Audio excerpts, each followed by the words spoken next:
ওনাদের এই পায়খানা চেম্বারে যত ময়লাগুলো সব আমার বাড়ির সামনে ফেলেছিল। দুদিন আগে আমি বলেছি, দাদা এখানে কেন ফেললেন, যে কিছু দিয়ে ওনার নাম নবীন নস্কর আর ভোলা নস্কর, ওনাদেরকে বলা হয়েছিল যে দাদা এখানে কেন ফেললেন, পারলে তো ওই জায়গাটা ফেলতে পারতেন। বলছে আমার জায়গা আমি বেশ ফেলবো। আমি বললাম ঠিক আছে, আপনার জায়গা আপনি পারলে একটু ফিনাইন বা কিছু দিয়ে কভার আপ করে দিন বা ছড়িয়ে দিন, যাতে গন্ধটা না আসে, দুর্গন্ধ তো।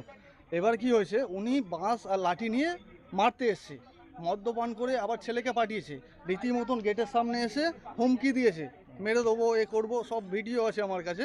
আর দ্বিতীয় হচ্ছে, দুদিন পরে ফের আমার বাইকে আগুন টাগুন জ্বালিয়ে একেকার করে দিয়ে, তখন হচ্ছে বাজে 3:40 নাগাদ। আমি উঠে দেখছি যে আমার বাইক জ্বলছে, আমার ঘরের সব জ্বলছে, আর গ্যাস সিলিন্ডারটা পাশে ছিল। আর কিছু মুহূর্ত যদি থাকতো আমি উড়ে মরে যেতাম রীতিমতন। আমার মা আর আমি তারপরে খুব বাঁচা বেঁচে গেছি, আমাদের পুড়িয়ে মারার চেষ্টা করছিল। আমরা এই করবো এটা শুধুমাত্র কি আপনাদের পারিবারিক অশান্তির জন্য? না না, পারিবারিক অশান্তি না, এই জাস্ট ময়লা ফেলার জন্য। প্রতি মুহূর্ত এরকম বলতো যে এখানে তোদের থাকতে দেবো না, এ করতে দেবো না। এটা আমি তো কিছু বলিনি যে এইটা এ করা হয়েছে। আমাদের কেনা জায়গা, আমরা তো বলতেই পারি যে একটা দুর্গন্ধ আসছে দাদা, এইগুলো কেন করছেন।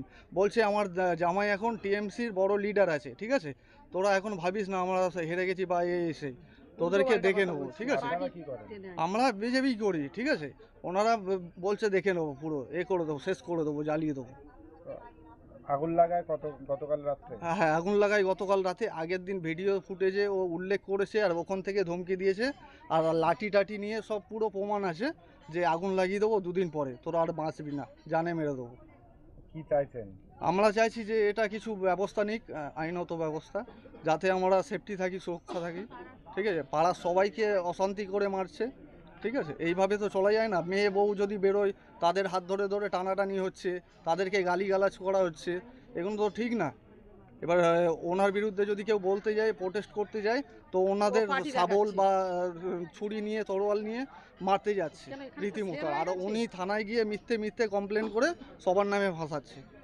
আপনার নাম? আমার নাম সৌমেন দাস, আমার মার নাম সুপর্ণা দাস। উনি জিডিটা করেছিল থানা থেকে। তখন তৎপরকালীনই কোনো স্টেপ নেওয়া হয়নি। এই পুড়ে যাওয়ার পরে অফিসার পাঠিয়েছে, পুলিশ এসছে।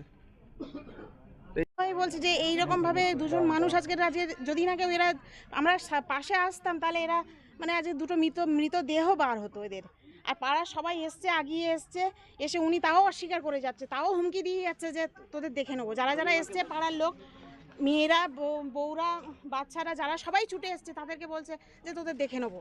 তো এরপরেও বলছে তোদের দেখে নেবো, এরপরেও বলছে। এত বড় মানে ডেসপারেট উনি।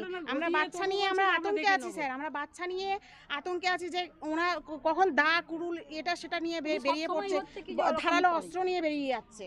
কি কারণে এটা করে? উনি বলছে সাইকো পেশেন্ট এরকম বলছে, কিন্তু আদৌ ওটা ওর নকশা, এরকম করে আজকের ওনার ছেলে বউকে পথে বসিয়েছে, আজকের এইরকম মানে ব্যবহার করছে যে ওটা ওনার ছেলে না। বড় ছেলেকেও তেজপুত্র করেছে, বলছে ওটা ছেলে না। আপনারা কি চাইছেন? আমরা চাইছি স্যার, আমরা প্রতিকার চাইছি যে বাচ্চা নিয়ে আমরা আছি, আমরা একটু সেফ থাকতে চাইছি। আমরা বাচ্চা নিয়ে খুব আতঙ্কের মধ্যে আছি। আমার নাম তিথি নস্কর।